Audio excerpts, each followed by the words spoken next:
Sendes, l'espai enemic de l'estrès. Hola, què tal? Benvinguts, amics oients, al Sendes. En cada entrega d'aquest espai dedicat a l'excursionisme, al senderisme i als viatges, passem revista al territori. I molt especialment intentem potenciar als nostres oients l'art de descobrir un indret. Aquest és el programa número 205 del Sendes, que conté, com sempre, 3 blocs. La seva síntesi la fem en el sumari que arriba a continuació.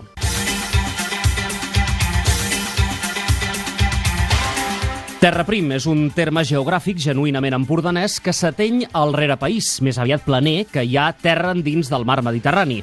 En parlarem amb l'historiador Salvador Vega, que ens farà voltar pels camins de l'aigua entre Colomers i Canet de la Tallada. L'Encarna Montroig ens proposa un sender entre Borredà i la solitària ermita romànica de Sant Sadurní de Rotgers, les portes de l'Alt Berguedà, a l'espai de l'agrupació excursionista de Martorell. I fa uns quants programes vam parlar a l'espai de viatges d'una expedició al Pol Sud, a l'Antàrtida. Era de justícia dedicar al mateix temps al pol oposat. La Maria José Orovich ens explica en la primera sèrie de 3 capítols la seva estada al Pol Nord, concretament a les illes Svalbard. Un viatge fred, molt fred, però inserit en un programa que vol ser càlid, molt càlid.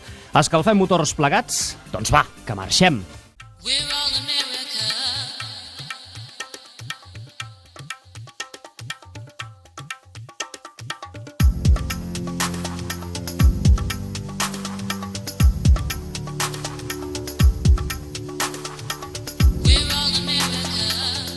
La part més coneguda i visitada del Baix Empordà és la que conformen grans poblacions que abracen el mar, com ara Palamós, Sant Feliu de Guíxols, Begur o l'Estartit.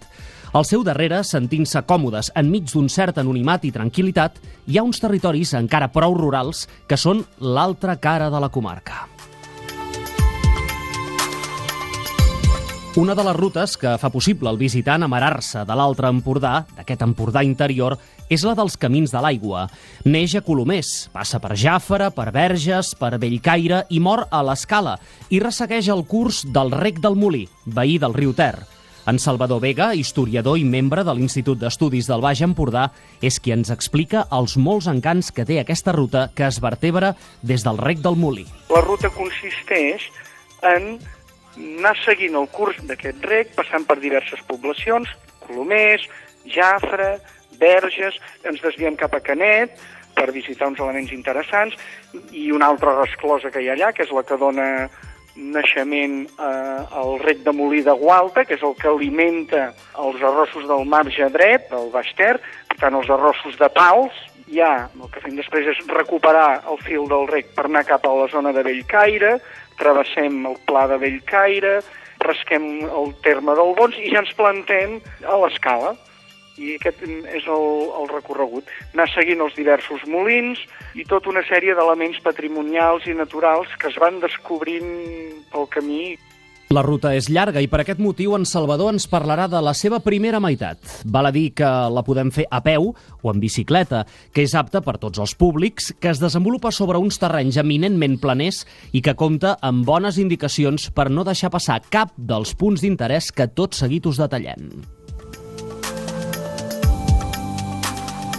Colomers és l'inici de la ruta. Allà hi ha una resclosa de pedra del segle XVIII, de 300 metres de llarg, que servia per retenir part de les aigües del Ter i canalitzar-les a través del canal del Molí o de Sentmenat. Deixat Colomers a la nostra esquena, en Salvador ens porta a un indret solitari i amarat d'història, l'església de Sant Romà de Sidillà, un temple amb una curiosa i dilatada història. Aquesta església, la particularitat que té és que fa segles, abans de la primera meitat del segle XIV, a 1320 i pocs en perdem la pista en els documents. Allò és un indret que s'abandona. Està enmig d'una pineda, s'ha passat molts segles i molts anys colgada completament per la sorra, enterrada. La gent de la zona de Foixà sabien que es trobaven damunt de l'església perquè arribaven a un determinat punt, picaven de peus fort a terra i es notava que hi havia buit, sonava buit, i deien, mira, aquí sota hi ha Sant Romà.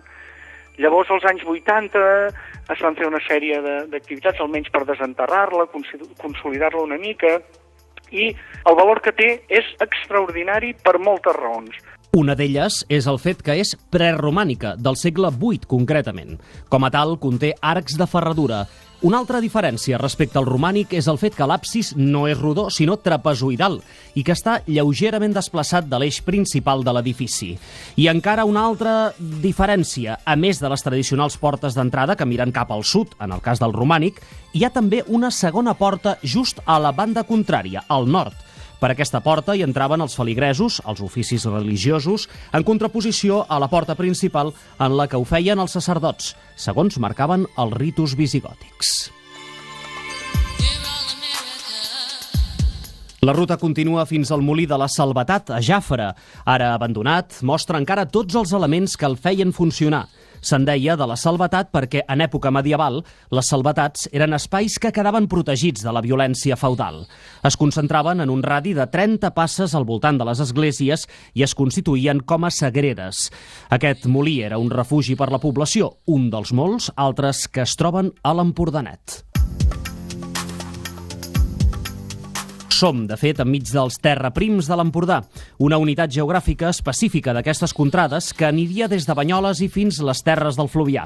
Un paisatge de relleus suaus on els camps de conreu deixen pas a clapes de bosc i a petits turonets, un paisatge plàcid i rural que ens defineix el mateix Salvador.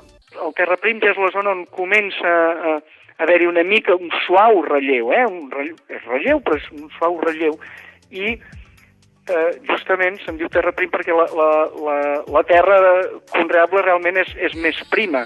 A molts indrets el terraprim anomenem també l'aspre, terra de secà moltes vegades, que es diferencia molt de les terres baixes de conreu on l'arada va a fondo. En aquestes terres baixes, el riu fa una colzada i ens obre la visita i la vista a l'illa de Jàfera o l'illa de Vall, que és un espai d'interès natural que, de fet, és una península, però que es troba i es converteix en una illa quan puja el cabal. I passejant, arribem a Verges. D'entrada ens sorprèn l'existència d'una gran barrera o muralla feta per l'home que evitava les riuades del Ter quan aquest riu no estava domesticat per les rescloses. La Mota, que és un gran terraplè, és com una muralla de terra que envolta el poble per fora, que fa la funció de protegir el poble de les avingudes del riu.